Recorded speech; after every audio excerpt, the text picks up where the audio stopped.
Welcome to this training video on Lextree's great new feature, Saved Reports. We're really excited to share this feature with you. We think it will open up a lot of possibilities for you to analyze and understand your corporate registry in more detail and to stay in compliance. We're going to cover this in two major parts. Part one, we'll talk about the basics, how to create a saved report and how to access those reports.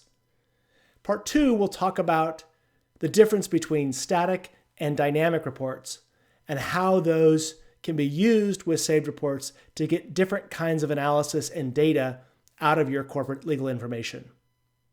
So let's start with the basics. Here I am in the reports area on other requirements.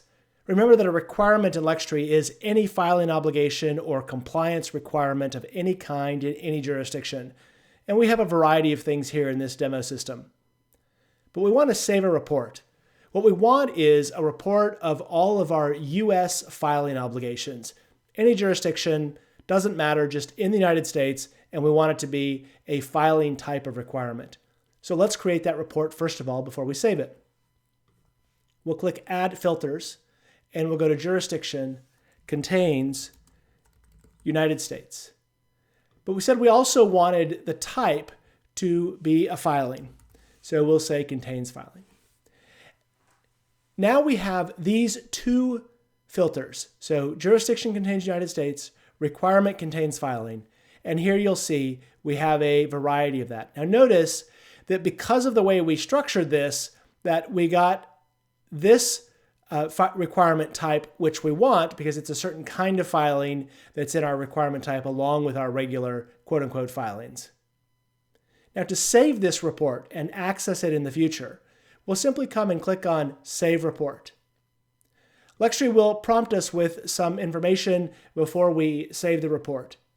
The most important thing to know is that saved reports are personal to you and your account. So you're not sharing them with anyone in your organization.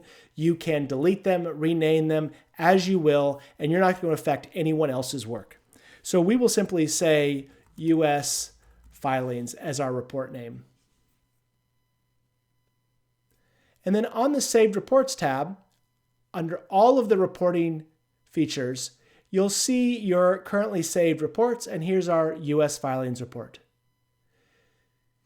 You can also access saved reports on the dashboard. And here you'll see in the right-hand side, there's a new tab for you called Saved Reports. And all of your saved reports here, including the US filings one. Click that and you return to your saved report. Those are the basics. It's just that easy. If you do ever need to modify the name of the report or delete it, you can come to Saved Reports and choose to edit or delete it. Again, they're personal to you. Make whatever changes you need. You're not going to harm anyone else's work. And you won't affect the underlying data either. You're only saving a report of the view of that data. Now that we've covered the basics, let's talk about the difference between static and dynamic reports and how you can use them with this new saved report functionality. A static report is a report that is fixed. That is, it will produce the same result each and every time you run the report. So in this example here, I have 2019 new company formations. So this saved report produces all of the 15 companies that our organization formed in 2019. And how do we know that? When we look at the filter, we'll see that there are two conditions applied. The first is that the incorporation date is after December 31st, 2018, which means we want to capture entities that might have been formed on January 1st, 2019. Even if that's unlikely, we want to make sure to capture the entire year. Then we've used this AND function to say, and the incorporation date is before January 1st, 2020. So again, we want to go all the way to the end to December 31st, 2019.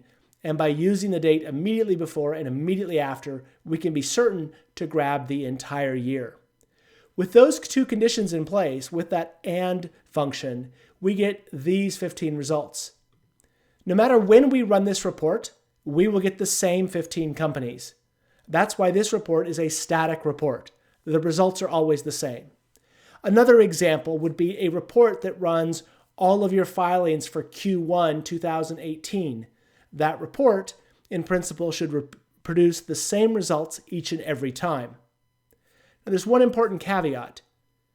Other users with editor access could change the underlying data for this report. So if, for example, this entity got updated from January 1st, 2019 to January 1st, 2018, then the next time I run the report, it's not going to be on the report. But that's not because the report didn't catch it. It's that the report did what it was supposed to do, but the underlying data changed.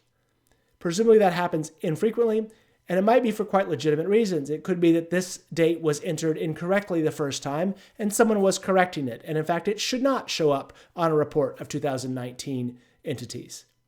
So as a general rule, static reports will produce the same results each and every time, and that's what marks them. With that in mind, let's talk about dynamic reports. Dynamic reports change based on when we run them and the available information at that time. So in contrast to our 2019 company formation example, we have this pending filings 9 months report. If we take a look at that report, you'll see there's one filter. It just says the due date is the next 9 months. And if we look at the filter, it'll say the due date is during the next 9 months. And what this report is saying is, I want all of the filings for any jurisdiction that are occurring in the next 9 months. So depending on when we run this report, the list of filings will change. So as we go through the calendar year, as new requirements for March and April and May and other months start coming due, they will show up on this report. The dynamic report is a great way to forecast and plan resources to address upcoming compliance needs, because you're going to get a view into the future based on what's coming due.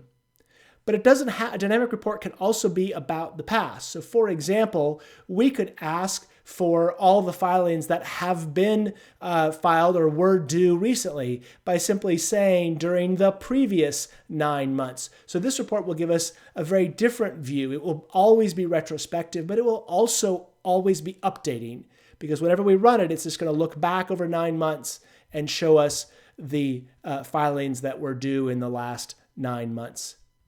Note that the filter selection here is extremely powerful in all of these examples.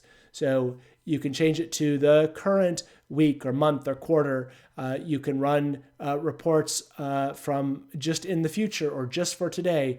Very powerful set of combinations with these date-driven filters, but they're not the only ones that are available to you. But know that the date filters in particular are very useful. Another kind of report, dynamic report, however, doesn't have to do with the dates. So I have this report for Delaware corporations, for example, and it will give me all of my Delaware corporations. And that's because this filter said where the jurisdiction contains Delaware and the form of organization contains corporation. So in this example, when this report was run, there were 11 of these types of entities, this combination of in Delaware and a corporation. But if next week we organize a new corporation in Delaware, and then I run this report a month from now, there are going to be 12 entities on the list when I run that report. And that way this report is dynamic because it is determining which entities in the entire corporate family are in Delaware and are a corporation at any given time. So dynamic reports are very often date-driven and relative dates, not absolute dates like the static report, but relative dates. But they don't have to be. Dynamic reports can also just be informational to give you a slice of information that you care about.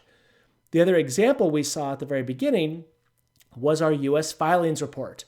That was also a dynamic report because it said simply, show me all of the filings in the United States that were a requirement type of filing.